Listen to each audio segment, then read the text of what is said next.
आवाज़ आ रही है आप लोगों को? गुड इवनिंग, नमस्कार। चलो जल्दी से आ जाइए, हम लोग शुरू करते हैं अपनी क्लास। आज हम लोगों को अलंकार पढ़ना है। तो लास्ट क्लास में हम लोगों ने कहाँ तक किया था, जल्दी से बताइए। लास्ट क्लास में हम लोगों ने उपमा अलंकार तक कंप्लीट कर लिया था। तो चलो फिर शुरू करते हैं उपमा अलंकार से आगे। तो अगला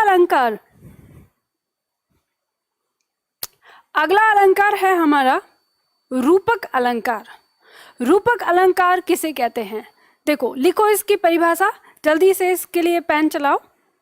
शुरू करते हैं हम। लिखिए, जहां उपमेय में उपमान का आरोप किया जाए। परिभाषा में आपको लिखना है, जहां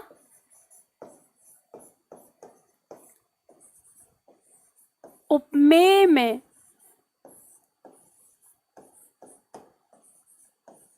उपमान का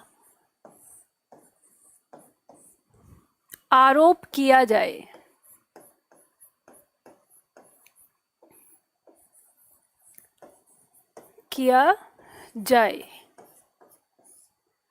अर्थात लिखना। ये जो हमने यहाँ पे लिखा है अभी तक, किया जाए, इसको उद्धरण चिन्ह में बंद कर दो। ये परिभाषा हमारी किताबी परिभाषा है। अक्सर हमारे एग्जाम में ऐसे ही जो की त्यों पूछ ली जाती है। जहाँ उपमेय में उपमान का आरोप किया जाए तो ऐसे ही पूछ लिया जाता है, याद रखनी है आपको ये। इसके बाद अर्थात करके लिखो, वहां समझते हैं। देखो, अर्थात जब मुख्य वस्तु उपमान का रूप ले ले, अर्थात जब मुख्य वस्तु उपमान का रूप ले ले, वहां रूपक अलंकार होता है। जब मुख्य वस्तु उपमान का रूप ले ले, वहां रूपक अलंकार होता है। अब पहले इसको लिखो, फिर उसके बाद आपको समझाती हूं। इसमें पहचान लिख लीजिए, एक शॉर्ट ट्रिक में आपको काम आएगी। पहचान करके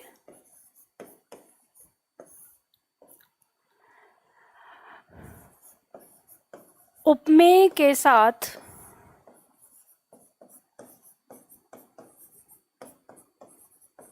अर्थ में रूपी शब्द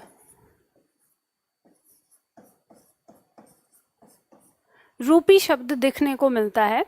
जैसे हम अर्थ करेंगे जब इसका, तो उपमेय और उपमान के बीच में हम ना रूपी शब्द का प्रयोग करते हैं। तो ये तरीका है कि आप इससे पहचान सकते हैं।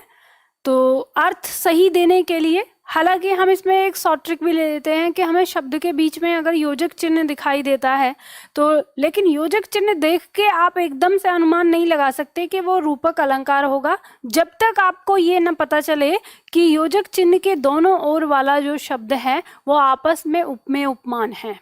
जब आपको ये पता चल जाए कि योजक चिन्ह के दोनों ओर वाले शब्द आपस में उपमेय उपमान है, तब तो रूपक अलंकार उसमें 100% होता है ना।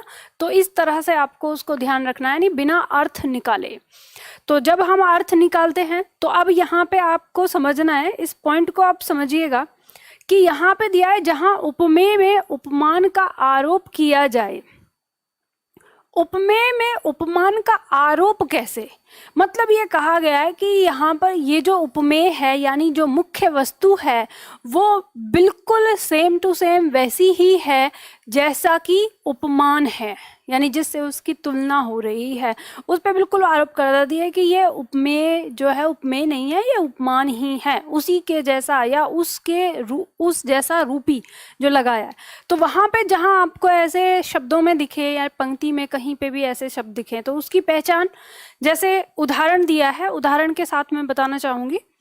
यहाँ पे आप देखिए कि जैसे उदाहरण दिया है आपको, पहला उदाहरण है, पायो जी मैंने राम रतन धन पायो। यहाँ राम रतन है, इन राम रतन के बीच में योजक चिन्ह लगा है, तो आपको जहाँ कहीं योजक चिन्ह दिखाई दे तो आप उसके दोनों तरफ के शब्दों पर ये फोकस कर लेना, ये ध्यान दे देना कि ये राम रूपी रत्न, इसका अर्थ आ जाता है क्या। तो आपको पता चलता है कि इन पंक्तियों का अर्थ होता है, पायो जी मैंने राम रूपी रतन धन को पा लिया है।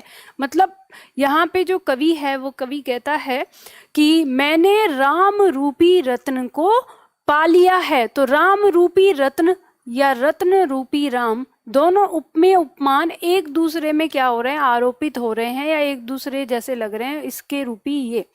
तो ऐसे शब्द जहां दिखेंगे वही रूपक अलंकार होता है। रूपक का मतलब रूप होना, एक दूसरे का रूप होना। तो आप इससे अंदाजा लगा सकते हैं। अब जैसे यहाँ पे पंक्तियां हैं, पायो जी मैंने, तो ये मीरा जी की पंक्तियां हैं। तो मीरा जी ने कहा है कि मैंने जो राम रूपी रत्न धन पा लिया है, अब मेरे लिए वो धन ही है एक तरह से। तो ये ऐसे समझना है। दूसरा नंबर 2 में दिया है, जैसे चरण कमल बंदो हरिराई। अब देखो यहाँ पे चरण कमल दिया है, आप यहाँ पे देखिए चरण रूपी कमल, पंक्ति क्या कहती है कि चरण रूपी कमल बंदो हरिराई, मतलब मैं हरि के चरण रूपी कमल की वंदना करता हूं।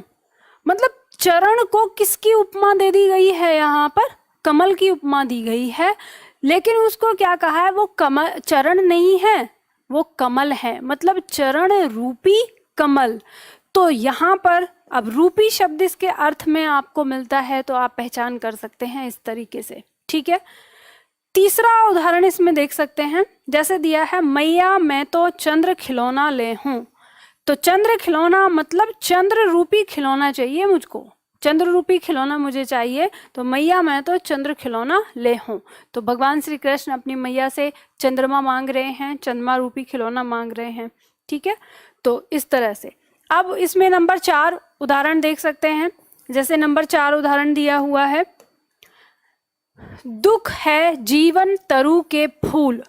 अब यहाँ पे देखिए आप कैसे पहचानेंगे, आप इससे पहचान सकते हैं, भले ही जो योजक चिन्ह लगा है, लेकिन योजक चिन्ह के दोनों ओर आपको उपमेय उपमान दिखना चाहिए। योजक चिन्ह से हमने जोड़ा पहचाना, जीवन रूपी तरु, तरु मतलब वृक्ष, पेड़, पेड़ के लिए तरु किसका पर्यायवाची है, वृक्ष का है। तो जीवन रूपी वृक्ष के जो फूल हैं वो क्या है, दुख। यहाँ पे कहा गया है, कवि ये कहना चाहता है कि ये जो जीवन रूपी वृक्ष है, इसके जो फूल हैं वो क्या है, दुख हैं। तो यहाँ पे आपको पता चलता है कि जीवन रूपी तरु या जीवन रूपी वृक्ष की यहाँ से तुलना की गई है, इसके साथ बताया गया है कि हम इसकी बात कर रहे हैं। तो यहाँ पे आरोप ही है एक तरह से। आरोप का मतलब क्या होता है कि उपमेय और उपमान में अंतर न करके उपमेय को उपमान होना बताया जाए। तो इस तरह से आप इसकी पहचान कर सकते हैं। बहुत सिंपल है रूपक अलंकार का, कि वो उसका रूप बन जाता है, वो आपको ध्यान देना है, ठीक। अब बात करते हैं उत्प्रेक्षा अलंकार की। तो उत्प्रेक्षा अलंकार, उत्प्रेक्षा का अर्थ यहां आप लिख सकते हो, इसका अर्थ होता है कल्पना, कल्पना या माना हुआ, जिसे हम कल्पना करें, माने। तो इसकी परिभाषा लिखिए, उत्प्रेक्षा अलंकार में आपको लिखना है, लिखो जहां उपमेय में उपमान की कल्पना की जाए, जहां उपमेय में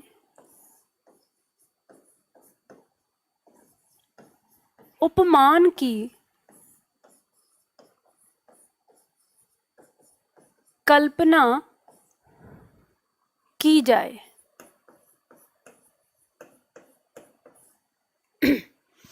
जहां उपमेय में उपमान की कल्पना की जाए। आगे लिखिए अर्थात करके, इसमें भी अर्थात लिखिए, की जाए यहाँ पे पूर्ण विराम लगा के आगे इसमें लगा दीजिए परिभाषा है, किताबी परिभाषा है, इसमें अर्थात करके लिखिए समझने वाले। लिखिए इसमें, अर्थात जहां किसी वस्तु को, अर्थात जहां किसी वस्तु को किसी दूसरी वस्तु के जैसा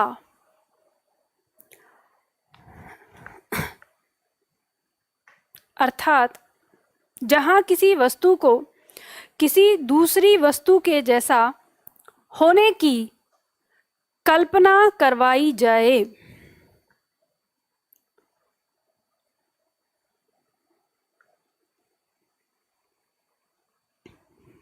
जहाँ किसी वस्तु को किसी दूसरी वस्तु के जैसा होने की कल्पना करवाई जाए, वहाँ उत्प्रेक्षा अलंकार होता है। वहाँ उत्प्रेक्षा अलंकार होता है।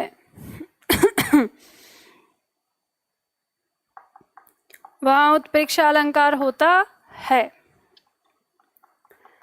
इसकी पहचान देखो, सामने दी हुई है पहचान के तौर पर।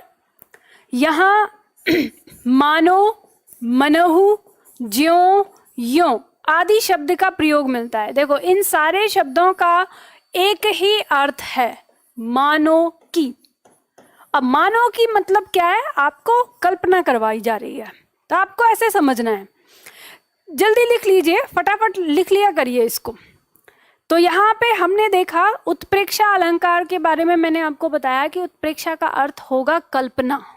अब आप इसको ऐसे समझ सकते हैं कि जहां पर भी जिन पंक्तियों में आपको इनमें से कोई भी एक शब्द आ जाए या फिर ऐसा कोई शब्द आ जाए जिसका अर्थ हो मानो की, ठीक है, तो ऐसा अर्थ आते ही, मतलब ये अर्थ आते ही उस पंक्ति में हमारा कौन सा अलंकार होगा, उत्प्रेक्षा होगा, क्योंकि वहां कल्पना करवाई जा रही है। आपको कहा जा रहा है, चाहे आपको कल्पना करनी आ रही हो या ना आ रही हो, बस कवि ने कल्पना कर ली, अब वो आपको भी कल्पना करवा के मानेगा।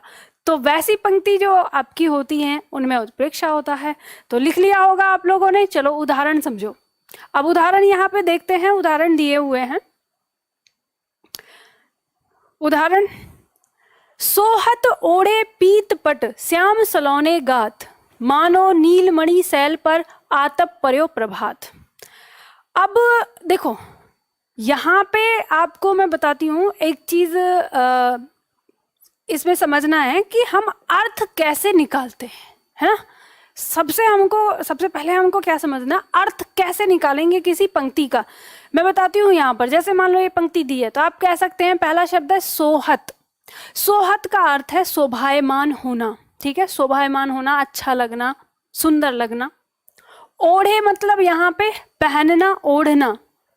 पीत माने पीला, पट माने वस्त्र।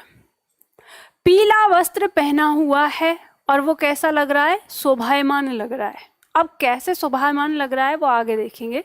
श्याम सलोने गात, गात का मतलब है शरीर, सलोना मतलब श्यामला, श्याम मतलब कृष्ण, यहाँ कृष्ण के लिए आया है। यानी तो पंक्ति का अर्थ क्या हो गया कि भगवान श्री कृष्ण ने पीले वस्त्र धारण कर रखे हैं और वो बड़े ही, उनके जो वो पीले वस्त्र हैं उनके सावले शरीर पर बड़े ही शोभायमान हो रहे हैं। तो ये हमारी एक व्याख्या हो जाती है इस पे। अब यहाँ देखते हैं कि इसमें अलंकार हमें कैसे निकलेगा। तो दूसरी पंक्ति देखते हैं। तो यहाँ कहा है कि मानो नीलमणि सैल पर। तो यहाँ कहा गया है कि भगवान श्री कृष्ण पीले वस्त्र पहन के, उनका सावला शरीर है, सावले शरीर पे पीले वस्त्र ऐसे लग रहे हैं जैसे मानो की। अब आपको कल्पना करना है, कल्पना की जा रही है यहाँ कि मानो की जो नीलमणि सैल है। अब नीलमणि सैल जो होती है वो थोड़ी ब्लैक ब्लैक होती है, कि नीलमणि सैल जो है अगर उन पर आतप परो प्रभात, प्रभात मतलब सुबह का, आतप माने प्रकाश, कि जैसे सुबह का, जो सुबह जब सूरज निकलता है बिल्कुल एकदम से ऑरेंज ऑरेंज कलर जब होता है, उस समय का जो प्रकाश है वो जब नीलमणि सैल पर पड़ता है तो वो दृश्य बड़ा सुंदर लगता है, ऐसा कवि का कहना है। अब कवि ने देखा होगा, भाई हमने तो नहीं देखा तो हम अंदाजा भी नहीं लगा सकते, कल्पना भी नहीं कर पा रहे, लेकिन हम मानते हैं क्योंकि वो हमको यहाँ पे क्या कह रहा है, मानने की बात कर रहा है। तो जैसे ही पंक्ति में आपको, तो ये तो मैंने बताया इसका अर्थ, आप अर्थ कैसे निकालेंगे, आपको पद्यांश की व्याख्या भी करनी होती है। ध्यान रखिए, जिन छात्रों को सब्जेक्टिव एग्जाम की तैयारी करनी है, या जो यूपीपीसीएस या फिर जुडिशरी या फिर 10th-12th के जो छात्र हैं जिनको पद्यांश की व्याख्या करनी होती है, वो छात्र यहाँ पे आप जैसे मैं पद की व्याख्या कर रही हूँ उस चीज पर फोकस करें। उसको ध्यान में रखें कि हमें ऐसे निकालना है। और जो ऑब्जेक्टिव वाले छात्र हैं वो ये ना सोचें कि हाँ हमको तो इससे कोई लेना देना है ही नहीं, हमको तो सब्जेक्टिव करना ही नहीं है तो हमें ध्यान नहीं देना है। ऐसा नहीं है, आपको भी ध्यान देना है। इससे आपको पता चलेगा कि आप किसी चीज़ के पीछे का भावार्थ कैसे निकालेंगे, किसी चीज़ की व्याख्या कैसे करेंगे, वो चीज़ आपको यहाँ पे पता चलेगी, है ना। तो ध्यान देना है। तो आप इसमें पहचान करेंगे अलंकार की, वो किससे, ये जो मानो शब्द दिखाई दे रहा है इसको देखते ही पहचान जाएंगे कि इस शब्द में, इस पंक्ति में कौन सा अलंकार है, तो उत्प्रेक्षा अलंकार है। अब आते हैं दूसरा। अब इतना सही है, ठीक है। अब सही, बहुत धीरे पढ़ा रही हूँ। चलो आगे देखते हैं। पाहुन ज्यों आए हो गांव में शहर के, मेघ आए बड़े बंठन के सवर के। पंक्ति है यहाँ पे। अब देखो यहाँ पे आपको वो शब्द दिखाई दे रहा है। पहले तो ये ज्यों, इस ज्यों का अर्थ ही है मानो की। पंक्ति का भाव क्या है इसमें? पंक्ति का भाव है कि भाई एक मेहमान है जो शहर से गांव में आए हैं, और गांव में आने के बाद वो बड़े बन ठन के सवर के आए हैं। सांवला रंग है उनका, तो बन ठन के आए हैं, पैंट शर्ट पहन के, टोपी लगा के। तो गांव के लोग, आप जानते ही हैं गांव के लोग तो उतना ज़्यादा कपड़े पहनते भी नहीं है, और अगर कोई ऐसा बन ठन के आ जाए तो बड़ा उसे छेड़ के देखते हैं, गौर से देखते हैं। तो वैसा ही हुआ है कि पाहुन जो अतिथि हैं वो शहर के गांव में आए हैं, और वहाँ पे अब लोग उनको कैसे देख रहे हैं कि ऐसे बन ठन के आए हैं जैसे मेघ, मेघ मतलब काले घने बादल के लिए कहा है कि जैसे बादल आए हों बन ठन के सवर के, ऐसे वो बन ठन के आए। तो यानी उनका रंग जैसे सांवला है। तो इस चीज़ में अब आपने देखा होगा कि अक्सर अगर किसी का रंग सांवला होता है और वो अगर नहा धो के अच्छे से कपड़े पहन ले, अपने आप को थोड़ा सही ढंग से रखते हैं, तो अक्सर लोग कहते हैं अच्छा आप भी श्रृंगार कर रहे हो, आप भी ये कर रहे हो, मतलब मजाक बनाते हैं। तो उसी पॉइंट को यहाँ पे बनाया गया है, बताया गया है। तो अब जैसे मान लो अगर इसमें आप रस देखना चाहो तो इसमें हास्य रस आता है, आप चाहो तो यहाँ पे लिख सकते हो, क्योंकि ये पंक्तियाँ ऐसे आ जाती है, इसमें पूछ लिया जाता है कि रस कौन सा है, तो हास्य रस। तो अब हम यहाँ पे देखते हैं ज्यों से, तो हमें पता चलता है कि इसमें अलंकार कौन सा है हमारा, इसमें अलंकार आ जाता है हमारा उत्प्रेक्षा, क्योंकि मानो की आपको ऐसे कल्पना करनी है जैसे कि कोई मेघ जो है वो बन ठन के सवर के आया हो, ऐसे अतिथि आए हैं गांव में। नंबर 3 पॉइंट कहता है, उस काल मारे क्रोध के तन कांपने उसका लगा, मानो हवा के वेग से सोता हुआ सागर जगा। देखते ही पहचान लोगे, आपको इसका अर्थ निकालने की भी जरूरत नहीं, मानो दिया है। उस काल मारे क्रोध के तन कांपने उसका लगा, किसी को क्रोध आया है, क्रोध आने पर उसका जो शरीर है, यानी काल मारे, उस काल के समान उस जो उसे क्रोध आया है, उस क्रोध से उसका शरीर कांपने लगा है, और ऐसा लग रहा है मानो कि हवा के वेग से सोता हुआ सागर जग गया हो, यानी इस तरह की उसकी स्थिति हो गई है। तो कल्पना करवाई जा रही है, आदमी को गुस्सा आया है, उसके गुस्से की जो कल्पना की गई है वो किसके जैसी की गई है, सागर में उठे तूफान के जैसी। तो यहाँ कल्पना करवाई गई है, ठीक है, मानो कहकर, तो माना जा रहा है। अब इसमें भी हमारा क्या है, उत्प्रेक्षा अलंकार। तो समझ में आया। अब बात आती है यहाँ पर कि हमारे सामने हमने अभी जो पढ़े, यानी इससे पहले 3 अलंकार पढ़े हैं हमने। एक पढ़ा हमने उपमा अलंकार, बहुत आता है एग्जाम में। दूसरा पढ़ा रूपक अलंकार, ठीक है, और तीसरा पढ़ा हमने उत्प्रेक्षा अलंकार। ये 3 अलंकार बहुत ज़्यादा हमारे एग्जाम में आते हैं, और अक्सर हम लोगों को इनमें क्या होता है, कंफ्यूजन हो जाता है, रूपक है, उत्प्रेक्षा है, उपमा है, क्या है ना। तो आपको इनमें अंतर क्या करना है, समझना क्या है, आपको ध्यान देना है कि सा, सी, सो, सम, यानी जिनका अर्थ क्या हो, के समान, के समान, ये वाला अर्थ जिन शब्दों का हो, ऐसे शब्द अगर आपको किसी पंक्ति में दिखाई देते हैं तो वो क्या होगा, उपमा होगा, ठीक है। और इसमें जो परिभाषा आपकी होती है तो वो क्या बताता है, वो कहती है कि उपमेय में उपमान की समानता। तो ध्यान दीजिएगा, इस समान से शब्द बताइएगा, समानता, जब भी कहे उपमेय में उपमान की समानता बताई जाए, तो जैसे ही समानता शब्द आ जाए तो आप समझ जाना किसकी बात कर रहा है, उपमा की बात कर रहा है। रूपक अलंकार, जैसे ही रूपक की बात करे तो ये रूपक क्या करता है, ये आरोप लगाता है। क्या लगाता है, आरोप। तो रूपक अलंकार की परिभाषा में आपको क्या किया जाता, कैसे दिया जाता है कि उपमेय में उपमान का आरोप या उपमेय में उपमान आरोपित किया गया है, इस तरह की परिभाषा आपसे पूछी जाती है। इसमें आपको पहचान रखनी है रूपी शब्द। रूपी शब्द आपको अर्थ में देखने को मिलेगा, या आप कह सकते हैं कि उपमेय और उपमान ये दोनों पंक्ति में योजक चिन्ह से जुड़े हुए होते हैं।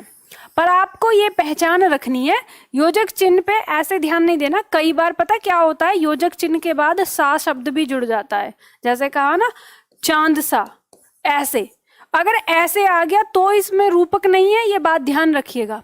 मैं क्या कह रही हूँ, क्या मैं समझा रही हूँ, मैंने समझाया आपको कि अगर हम यहाँ पर योजक चिन्ह जैसे लेते हैं, मान लो हमने जैसे योजक चिन्ह लिया पहचान करने के लिए, किसका, रूपक की पहचान करने के लिए हमने योजक चिन्ह पहचान लिया कि योजक चिन्ह जहाँ पे आएगा वहाँ रूपक आएगा। तो आपको ये पहचान करनी जरूरी है कि योजक चिन्ह के दोनों ओर उपमेय उपमान वाले शब्द होने चाहिए, ना कि ऐसा जैसे इसमें भी आ गया योजक चिन्ह तो आप ये नहीं कह सकते कि इसमें रूपक है, नहीं, क्योंकि इसमें तो सा शब्द लगा है, ये सा शब्द है योजक के साथ, तो योजक यहाँ भी लगता है। तो ये ध्यान रखना है, ये जितने भी शब्द है ना, सा सी सो सम, इनसे भी पहले कभी कभी क्या लगता है, हमारा योजक चिन्ह लग जाता है। तो आपको कंफ्यूजन नहीं करना है अपने दिमाग में, बिल्कुल सिंपल तरीके से समझना है, ये मैंने बता दिया। चलो उत्प्रेक्षा अलंकार की बात करते हैं। उत्प्रेक्षा में क्या होगा, जहां पे भी मानो शब्द, मानो की यानी कल्पना। अब इसकी परिभाषा कैसे पहचानेंगे जो आती है, तो आप कहेंगे उपमेय में उपमान की कल्पना कराई जाए। तो कल्पना शब्द, जहां कल्पना शब्द उत्प्रेक्षा, जहां आरोप शब्द रूपक, और जहां समानता शब्द वो उपमा। समझ गए। अब चाहे उपमेय उपमान उपमान उपमेय कुछ भी करके बोले, आपको बस एक हिंट पकड़नी है, कल्पना, उत्प्रेक्षा, आरोप, रूपक और समानता उपमा। ठीक है, चलो तो ये बात समझ में आ गई, आगे बढ़ू।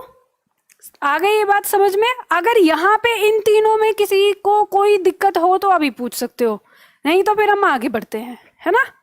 चलो समझ में आ गया होगा, उतना अच्छे से बताया है मैंने।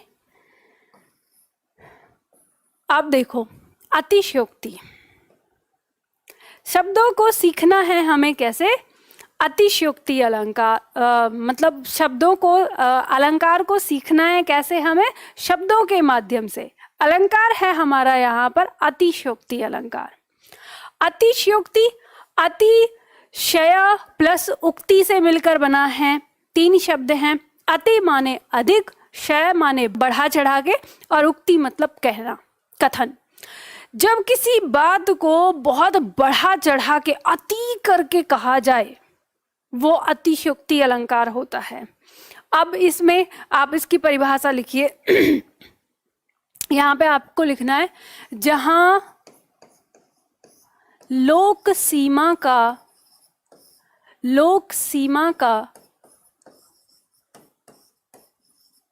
अतिक्रमण करके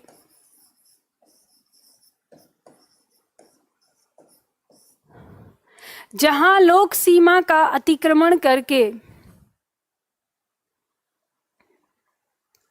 किसी बात को बढ़ा चढ़ाकर पेश किया जाए, जहां लोक सीमा का अतिक्रमण करके किसी बात को बढ़ा चढ़ाकर पेश किया जाए, कमा, वहां अतिशयोक्ति अलंकार होता है। वहां अतिशयोक्ति अलंकार होता है।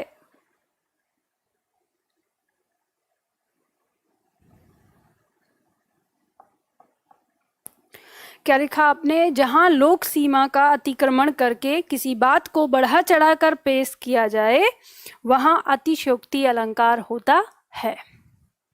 देखो, आप चाहो तो इसकी पहचान में अपनी तरफ से लिख सकते हो इस बात को कि जिन पंक्तियों में जो कहा गया है वो होना संभव नहीं है।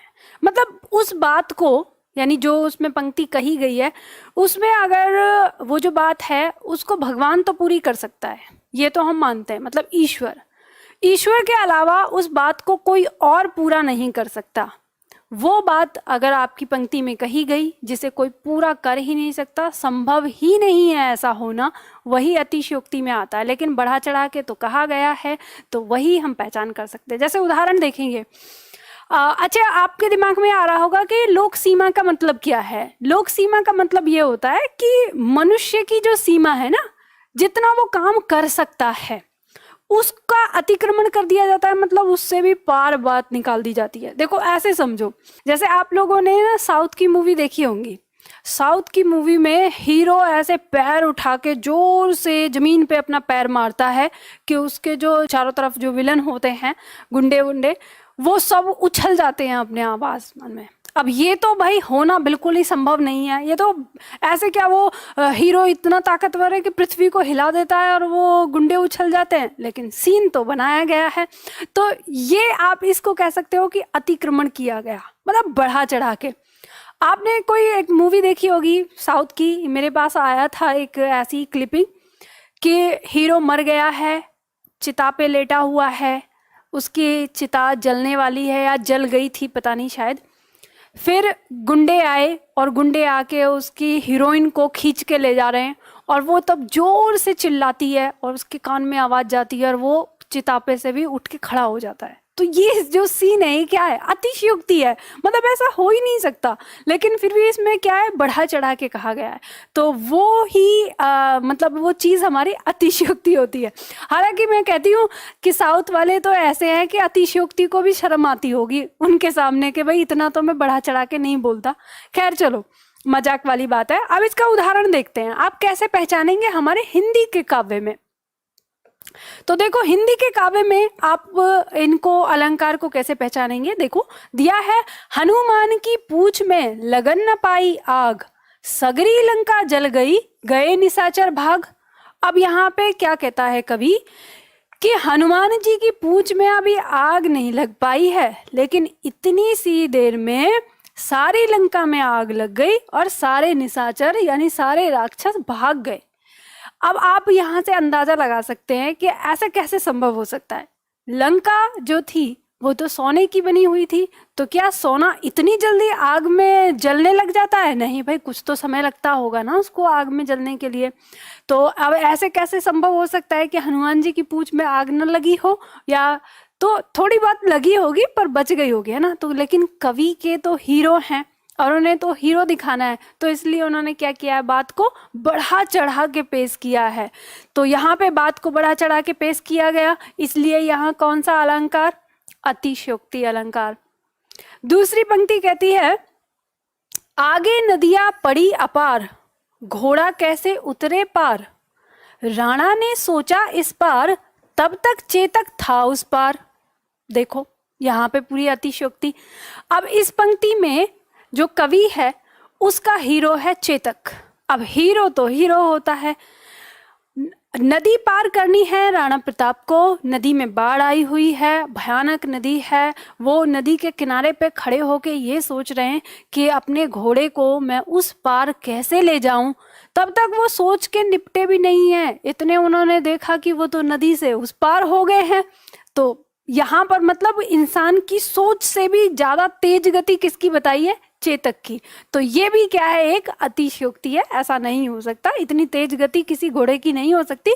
हमारी सोच की गति इस दुनिया में, इस संसार में सबसे ज्यादा है, सबसे तेज है, तो उससे आगे कोई नहीं निकल सकता। तो वहां पे अब इस पंक्ति में क्या हो जाएगा, अतिशयोक्ति आ जाएगा। इस तरह से हम पहचान करेंगे। नंबर 3 कहता है, इतना रोया था मैं उस दिन, ताल तलैया सब भर डाले। अब बताओ, मतलब इतना रोया कि उसके आसपास में जितने भी तालाब थे सब भर दिए उसने रो रो के। तो संभव है कभी? अरे पूरे घर के लोग भी रोने लगे तो भी नहीं भरेंगे, एक एक बाल्टी पानी भी नहीं भर सकते। अगर ऐसा होता तो राजस्थान के तो सारे लोग रो रो के ही अपने तालाब भर लेते, है ना। तो खैर यहाँ पे भी क्या है, पंक्ति में बड़ी अतिशयोक्ति है, बात को बहुत बड़ा चढ़ा के कहा गया है। तो आप इसके अर्थ को देखते ही समझ जाएंगे कि यहाँ पे क्या है, अतिशयोक्ति। अब देखो नंबर 4 दिया है यहाँ पर, उदाहरण सारे दे दिए हैं मैंने, यहाँ पर देख लो। उदाहरण नंबर 4, भूप सहस 10 एक ही 12 लगे उठावन टरत नटारा। अब देखो इसमें भी यहाँ पे पंक्ति दी है, तो पंक्ति में दिया है कि भूप सहस। अब भूप मतलब राजा, राजा के लिए आया, सहस मतलब 1000 और 10 मतलब 10,000। तो कहा गया है कि 10,000 राजा एक ही बार में। अब पहले इस पंक्ति का प्रसंग बताती हूँ। इस पंक्ति का प्रसंग है कि जब सीता का स्वयंवर हो रहा था तो धनुष जो उठाने की शर्त थी, तो वहाँ पे राजा आए हैं। तो वहाँ पर वो धनुष उठाने के लिए ये कहना चाह रहा है कि जब धनुष किसी से नहीं उठा अकेले, तो 10,000 राजाओं ने एक साथ उस धनुष को उठाने की कोशिश की, लेकिन वो टरत नटारा, मतलब 1 इंच भी इधर से उधर हिला नहीं। तो अब आप एक बात बताइए, कैसे माने हम, कैसे पॉसिबल हो सकता है, कैसे ये संभव है? भाई धनुष ज्यादा, कितना बड़ा था धनुष, एक व्यक्ति की लंबाई के बराबर की इतना ही ऊंचाई होगा ना।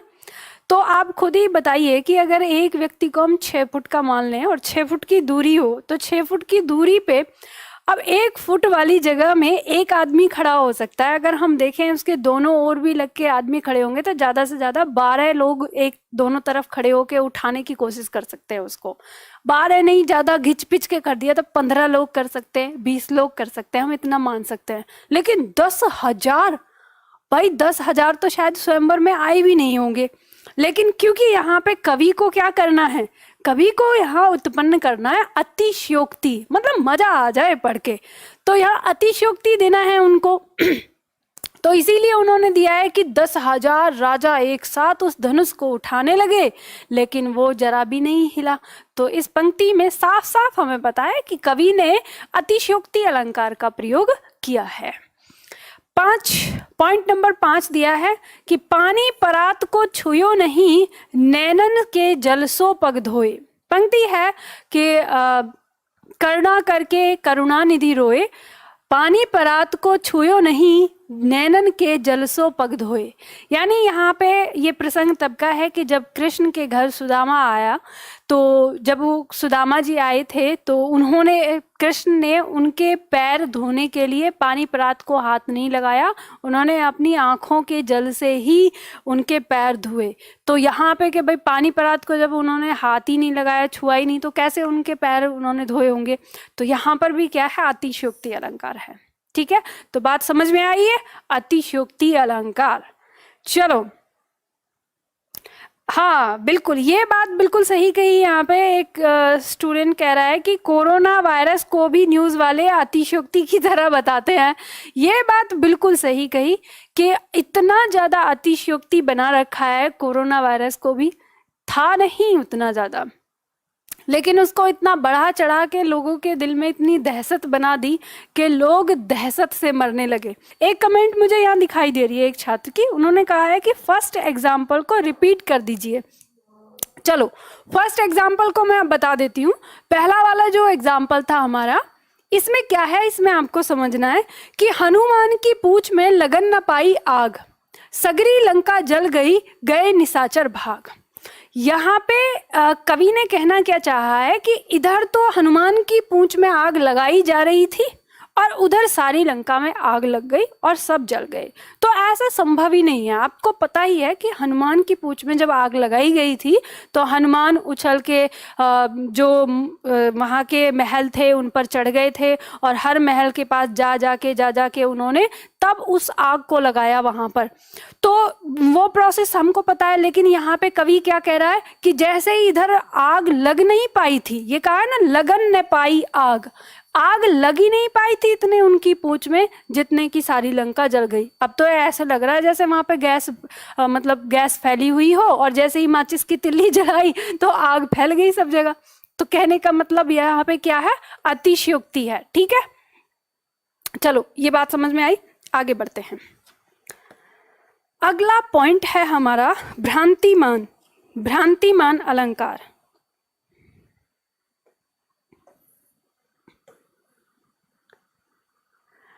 यहां पर एक बात ध्यान रखना, यहां दो अलंकार हैं हमारे, एक है भ्रांतिमान अलंकार और एक है हमारा संदेह अलंकार। ये दोनों अलंकार एक जैसे होते हैं, दो शब्दों पर निर्भर करते हैं। पहले वो शब्द, उन दो शब्दों के बारे में आपको बताती हूँ। शब्द है एक शक और शब्द है एक भ्रम। इन दोनों में अंतर होता है। अंतर क्या होता है कि जो शक है ये कभी खत्म नहीं होता, कभी खत्म नहीं होता,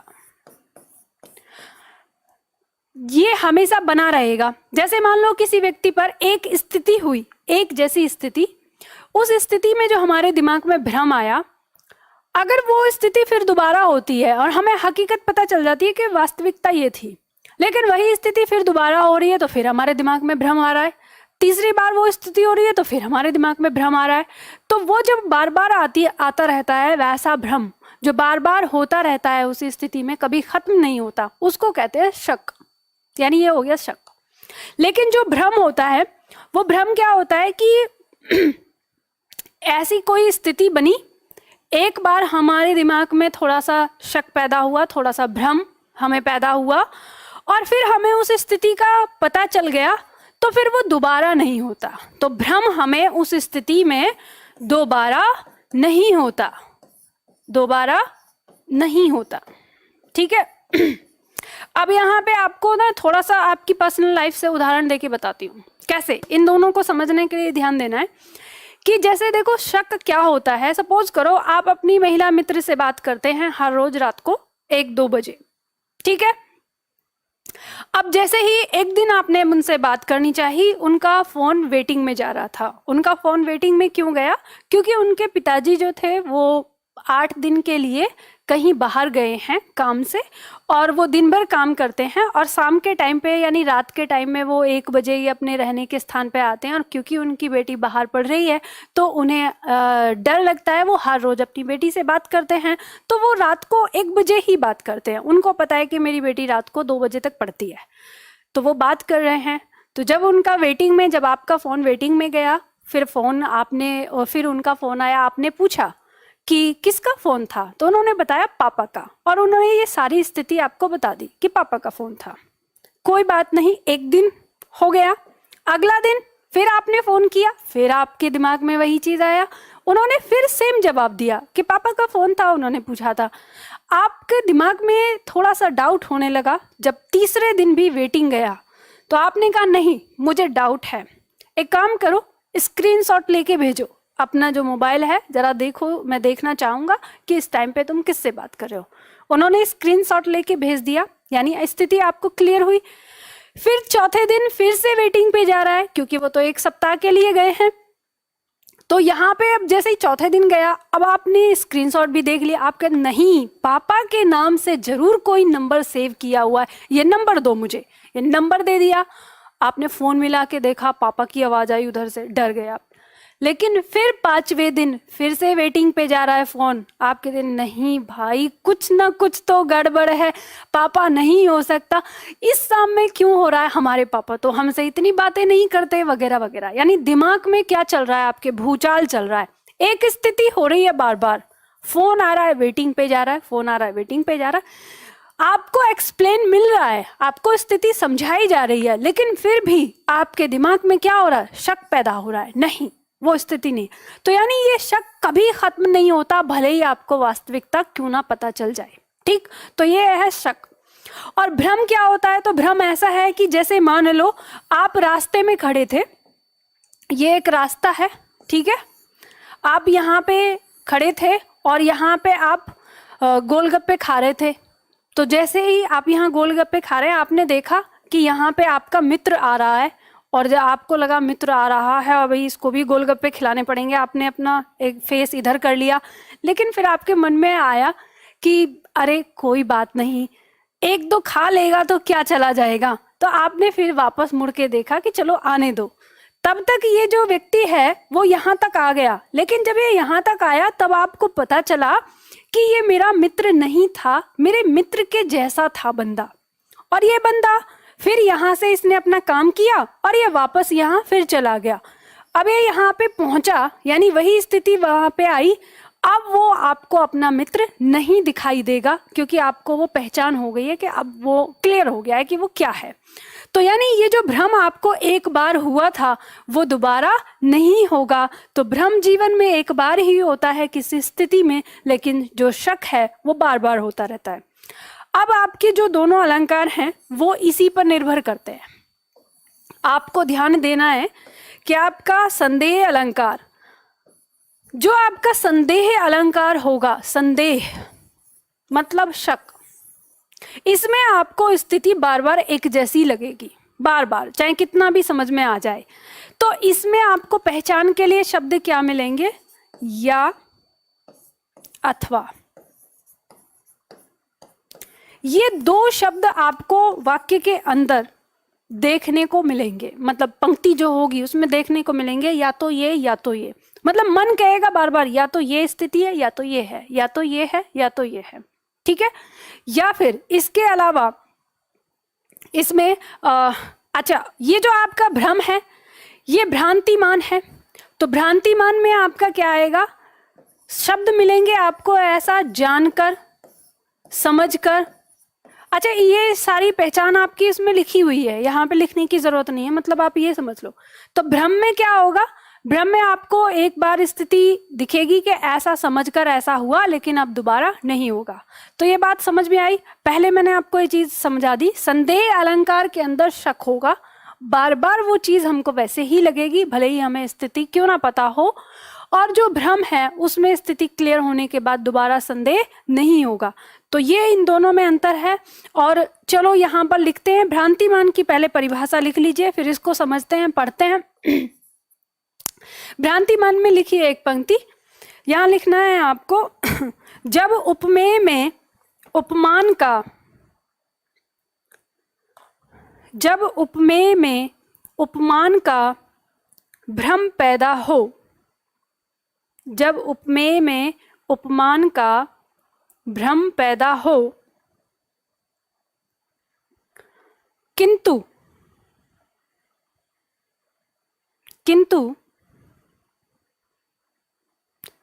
कुछ समय बाद, किंतु कुछ समय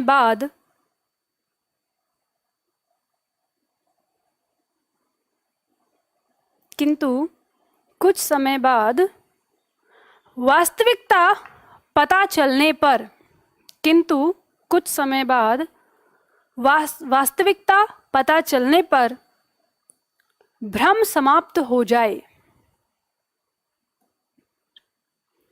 जब उपमेय में उपमान का भ्रम पैदा हो, किंतु कुछ समय बाद वास्तविकता पता चलने पर भ्रम समाप्त हो जाए, वहां भ्रांतिमान अलंकार होता है। वहां भ्रांतिमान अलंकार होता है।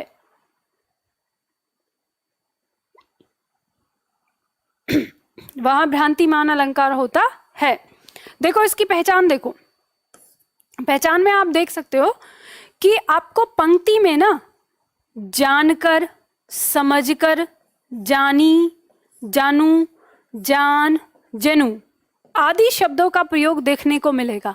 और इन सारे शब्दों का एक ही अर्थ है। इन सारे शब्दों का एक ही क्या अर्थ है? ऐसा समझकर, ऐसा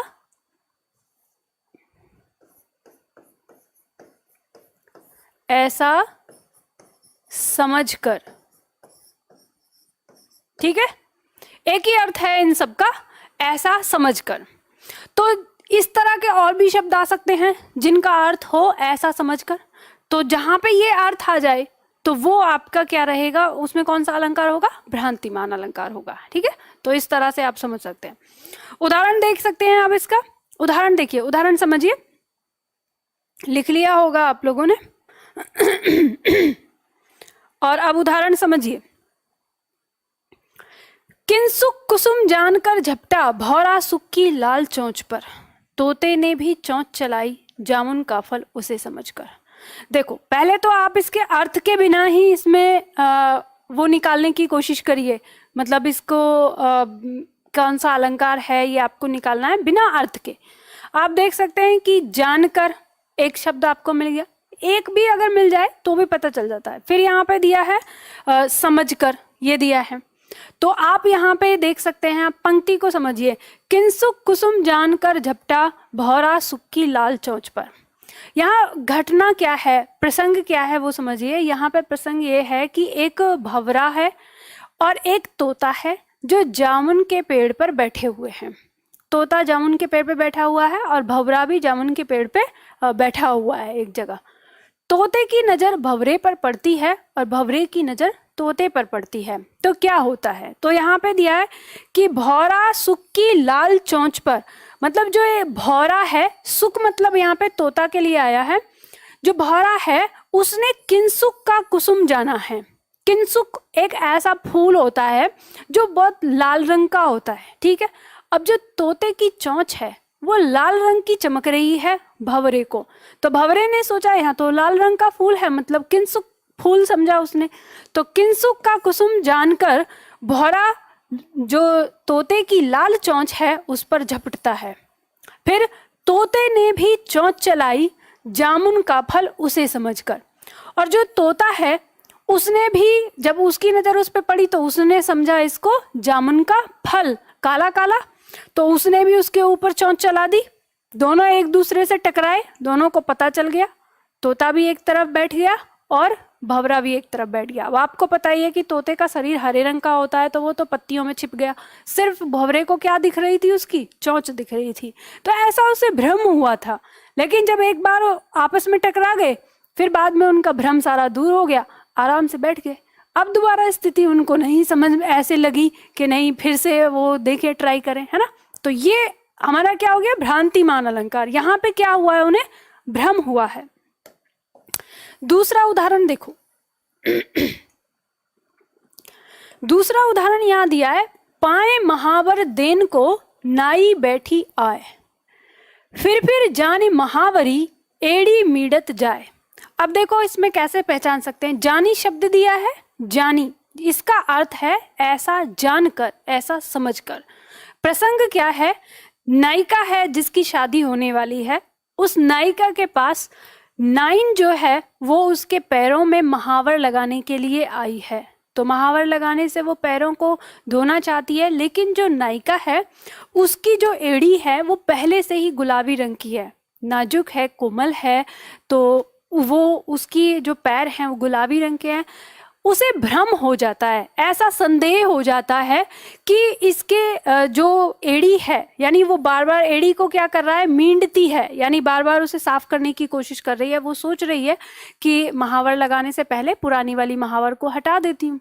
तो यही दिया है ना, पाए, पाए मतलब पैरों में महावर देने को, पैरों में महावर लगाने को नाइन जो है वो आई है, और उसने ऐसा, उसके दिमाग में लग रहा है कि भाई पैर में महावर पहले से ही लगी है, तो एड़ी को मींडती जा रही है बार बार। ठीक है, ऐसा समझकर। लेकिन जब वो पानी डाल के उसे देखती है, उसे कहीं उसमें ऐसा फर्क नहीं लगता। फिर बाद में उसे समझ में आ जाता है कि ये रंग ही ऐसा है। तो यहाँ पे क्या है, भ्रांतिमान है, ऐसा उसने एक बार समझा। अब आते हैं संदेह अलंकार पर। इसकी परिभाषा लिखिए।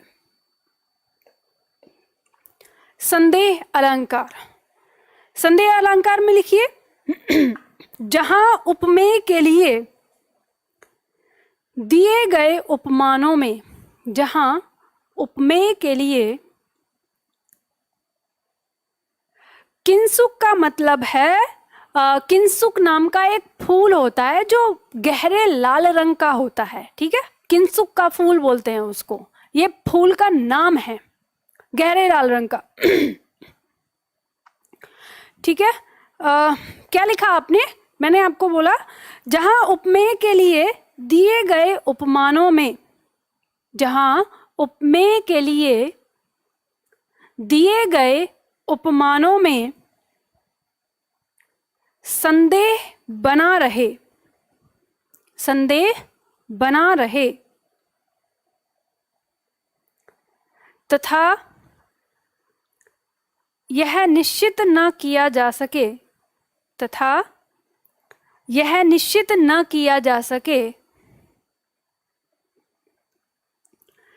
कि वास्तविक स्थिति,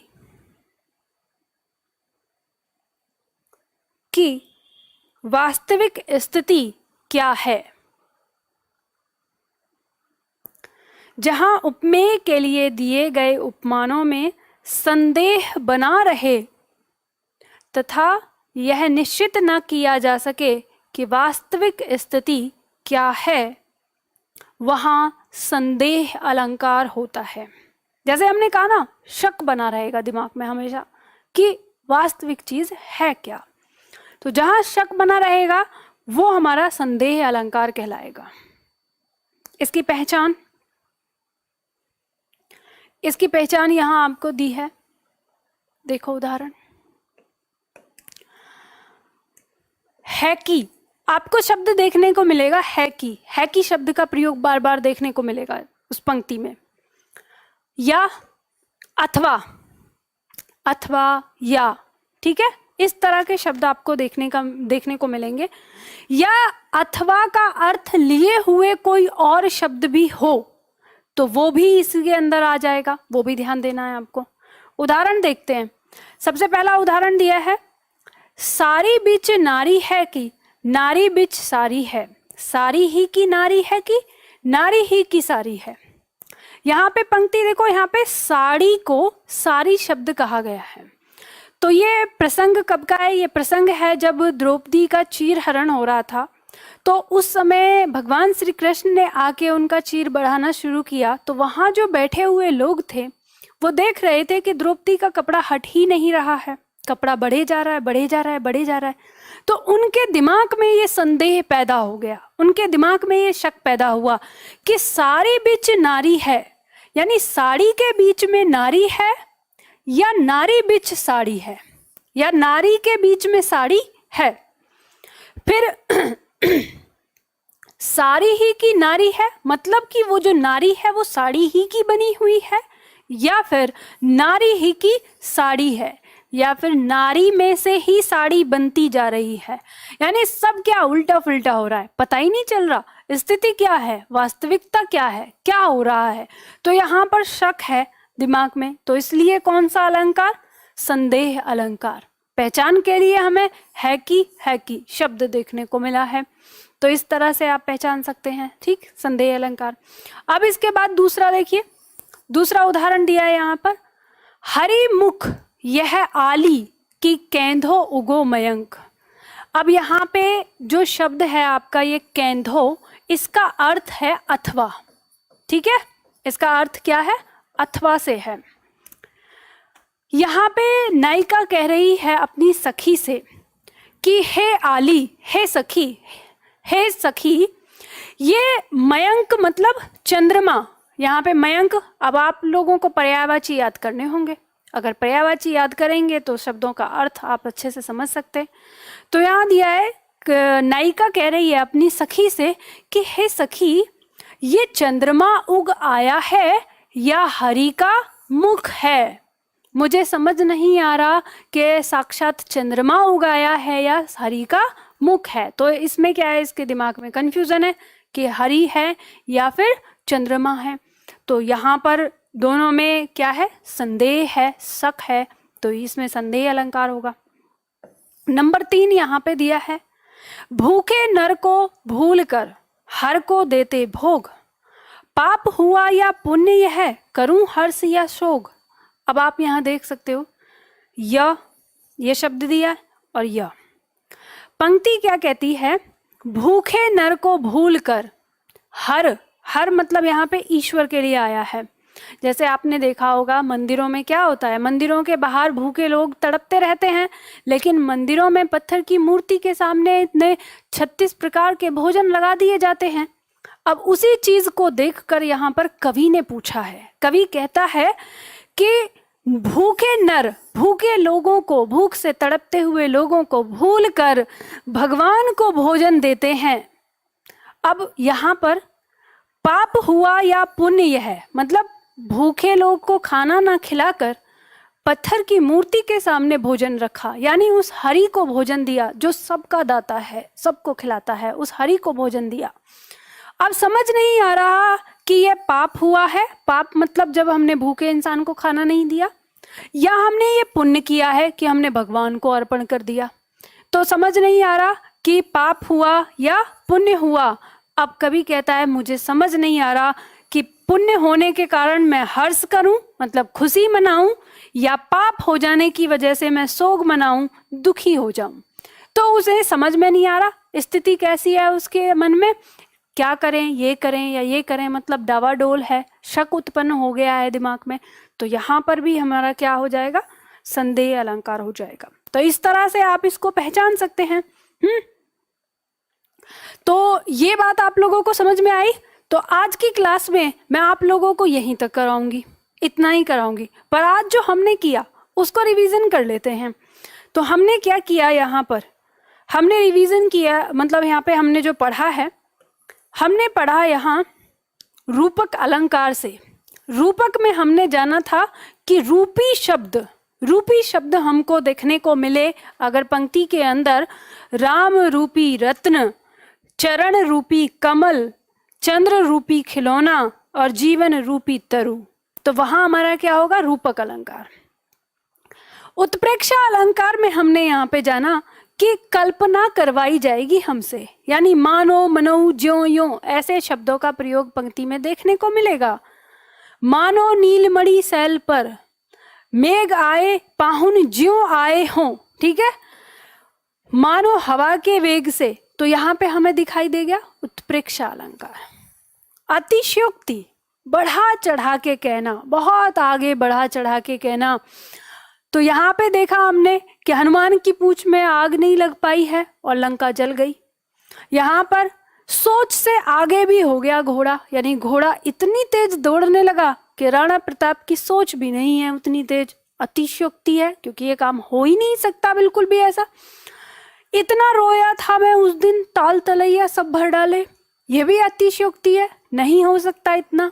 भूप सहस 10 एक ही 12, लगे उठावन टरत न टारा, एक बार में 10,000 राजा उठाने लगे।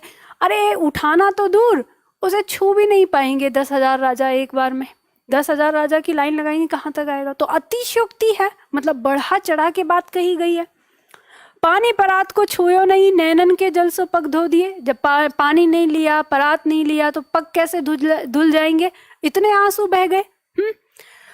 हमने भ्रांतिमान देखा, भ्रांतिमान जहां पर हमें भ्रम एक बार हो, स्थिति समझ आने पे फिर दोबारा भ्रम ना हो।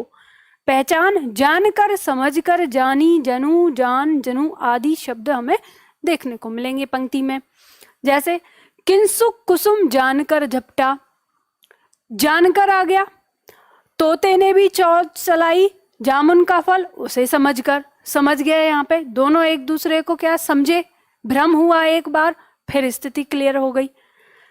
पाए महावर देन को नाई बैठी आए, जानी शब्द दिया है, फिर जान महावरी, मतलब वो जान रही है कि उसके पैर पे महावर लगी हुई है और बार बार उसको मींड़ रही है। संदेह अलंकार में हमने देखा जहां हमारे दिमाग में शक पैदा हो जाए, शक पैदा हो गया, ये स्थिति या ये स्थिति हमें समझ नहीं आ रहा, मतलब हमें क्लियर नहीं होता। तो जहां क्लियर ना हो, पहचान के लिए है कि अथवा या शब्द लगे हुए होंगे पंक्ति में। साड़ी बिच नारी है कि, नहीं समझ में आ रहा, साड़ी की नारी है या नारी से साड़ी बन रही है, या साड़ी के बीच में नारी है या नारी के बीच से साड़ी निकल रही है, संदेह है बिल्कुल। हरि मुख यह आली कि केंदो उको मयंक है सखी, यह हरि का मुख है या ये मयंक चंद्रमा उगाया है। और भूखे नर को भूलकर हर को देते भोग, पाप हुआ या पुण्य यह करूं हर्ष या शोक। हमें नहीं समझ में आ रहा, भगवान को भोजन खिला के हमने पुण्य किया तो मुझे हंसी खुशी मनानी चाहिए, या हमने भूखे नर को भोजन न देकर पाप किया तो मुझे दुख मनाना चाहिए, समझ नहीं आ रहा। तो इसमें शक हो गया। तो इस तरह से आप समझ सकते हैं। तो आज फिर इतना ही करें या आगे पढ़ाऊं इसमें? मैं सोच रही हूँ आज इतना ही करते हैं, पचने वाला है ना, पचते पचते चलते हैं ताकि चीजें समझ में आ जाए। फिर आज की क्लास यहीं पे करते हैं, यहीं तक। तो मिलते हैं फिर कल की क्लास में।